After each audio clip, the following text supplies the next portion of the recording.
All right, everyone, the Turkish government decided to completely ignore Trump's warnings and move into northern Syria. Uh, Now, basically, the U.S. is threatening to respond with sanctions, if not with military force. This is why we backed our troops up. I think Trump understood, hey, they're going to attack, they're not going to listen to us. But he has plausible deniability because he came out and said, look, if Turkey acts inappropriately, then we'll cripple their economy. Don't mess with me. Turkey said, fuck off. Well, now we can do exactly what we want. Here's a problem for Erdogan, potentially. And I know Erdogan doesn't have the support of all Turks either. Like, he casts himself as like a Saddam-style 99% approval rate godman. The internal sort of bickering that goes on within Turkey is more refined than that. And you would have to discuss this with people actually in Turkey to kind of get the dynamic. Now, Erdogan, I think, is seen as the lesser of all evils by a lot of people there that are afraid of other groups coming to power more than anything. He's a pseudo-nationalist after a fashion.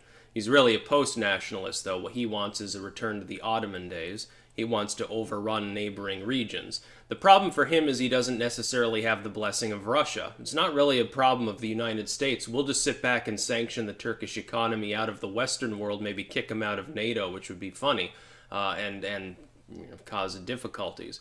The problem is if you don't have either the U.S. or Russia's blessing and you're going rogue, you're going it alone. China's not going to get involved. They're not interested, I don't think. How are you going to defend yourself against the Iranians? Because what happens if you're fighting the Kurds and then Iran gets involved, Russia comes in because they're backing Iran, you're not being sheltered by the Western world and you've become non-aligned essentially, but you're in an active war situation, an aggressive one in a country that doesn't want you there, and then Assad gets involved too. The Syrian army plus Iran could probably take on Turkey. Turkey's got a very large regional power capability. The Kurds alone can't stand against them. Probably Iran alone couldn't. At the very least, it'd be a fairly even match and result in a lot of death. But all of these different forces working in tandem, yeah, they could take on Turkey. The biggest problem for Erdogan would be, imagine that Syria and Iran cut a deal with the Kurds and say, yeah, we'll establish Kurdistan north of the Turkish border as part of our negotiations when we win, but you're going to join us in invading Turkey. That could happen, potentially. The U.S. isn't going to get involved. They've openly ignored us. By the way, on the subject of U.S. troop withdrawal, I fully support it. It's time to end our involvement in the Middle East in the direct military sense. This fighting that's going on is largely prefaced on U.S. involvement in the first place. The Syrian civil war that led to a power vacuum in which you've got what's going on now, a weakened Syrian state that can't prevent the Turks from rolling their tanks in. Kurdish militias running around guarding 10,000 ISIS members. ISIS being there in the first place is prefaced on U.S. arming and training FSA rebels, which we should not have been doing. We were training basically nationalistic Sharia Islamo-fascists in the nation of Syria. The only difference between the FSA and ISIS was that the FSA wanted an independent Syria under Islamo-fascist dictatorship. ISIS wanted a non-independent Syria under Islamo-fascist caliphate status, in which there would be multiple states conglomerated into an Islamic superstate. That's what ISIS, at least in name, was fighting for. It's the only difference. We should have been backing Assad, arguably. In the civil war, arguably Assad, the dictator, the power-mad dude, the authoritarian, better than these other groups that were fighting against him. The idea that the FSA was fighting for democracy or Western values is hilarious.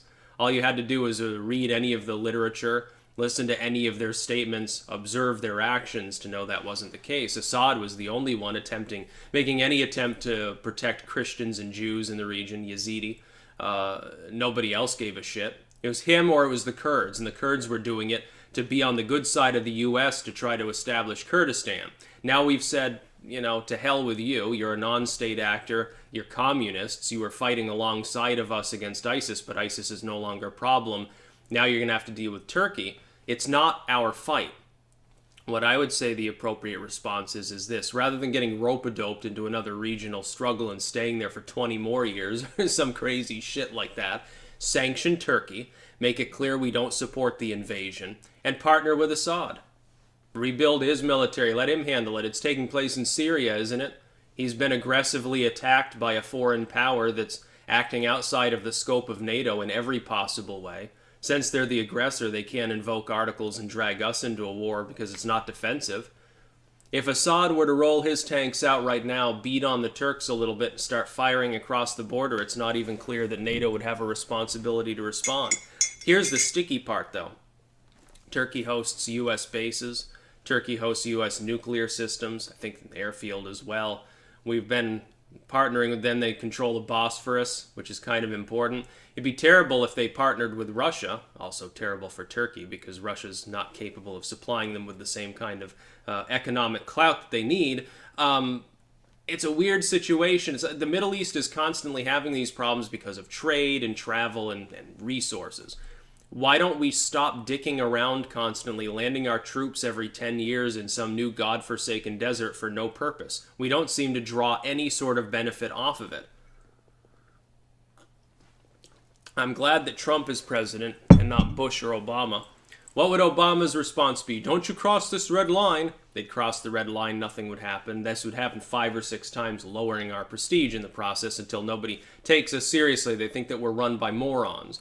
If Bush were president, what would his response be? Yeehaw, it's time for another nuclear conflict. And he would fly in troops, and there'd be 100,000 dudes wandering around aimlessly in Syria, and aircraft carriers drawn up. We'd be in Cyprus probably, because things might get messy there. Watch Cyprus, possible flashpoint. We'd probably be in Turkey and Syria. We'd probably be fighting Iran. We'd be fighting everything. It'd be Armageddon. Bush is nuts. It's funny to see Ellen DeGenerate fucking partnering with Bush now. Say, oh, maybe he's a changed man. He makes such cute little pictures. It's time to get over those 500,000 dead people, says Ellen DeGenerate as she completely sells out. Or rather, shows us she's a complete sellout, like she has been for years anyway. Oh, let me sit here and laugh and show Bush some cute memes. Oh, here's some 9/11 memes. Ha ha ha. Hey, W, aren't these funny? That's the only way she could regain respect is if she did that. Next time they get together, she shows in that one where the Australian dude's sitting there grinning while there are boomerangs flying into the towers, and she shows Bush that. That way you can get some street cred back, Ellen. Otherwise, just complete vapid celebrity. I mean, it's not our fight if Turkey rolls into Syria. But if Trump has already warned them, if our president has warned them not to do so, and they do, and smash and grab northern Syria, yeah, sanction them. The Turkish economy is weak. It's not a strong economy. Turkey has heavily invested in land forces as well. Their air capabilities are not particularly renowned, nor their naval capabilities. It's primarily about enormous numbers of tanks and artillery. Have you seen the totals for artillery and tanks and other machinery that's meant to operate on a land-based battlefield? Man, Turkey could outcompete pretty much anything in the region. The only thing close, I think, is Egypt. Egypt, by the way, the Switzerland of the Middle East in many negotiations, which a lot of people don't understand. Anytime there's a conflict in Israel, in Palestine, they're the ones brokering things. Iran and Turkey get into it. Probably Egypt will try to broker a peace deal. They don't care. They're just like, can't we all get along? Oh, you want to farm our papyrus, leave us alone. Yeah, interesting times. Yet another war, which is what it is. I mean, it's going to become a fairly major conflict. And there are people here that are dumb enough to think that if the U.S. drops more troops there, that it'll solve the problem. Has that happened? In any other engagement over the last 20 years, has a U.S. presence actually demonstrably helped things, or does it keep making things worse? We pay through the nose and lose a lot of lives, and often soil our own reputation in the process. That's what ends up happening. So, say no to war. Hashtag no more war. That's about all. Peace out.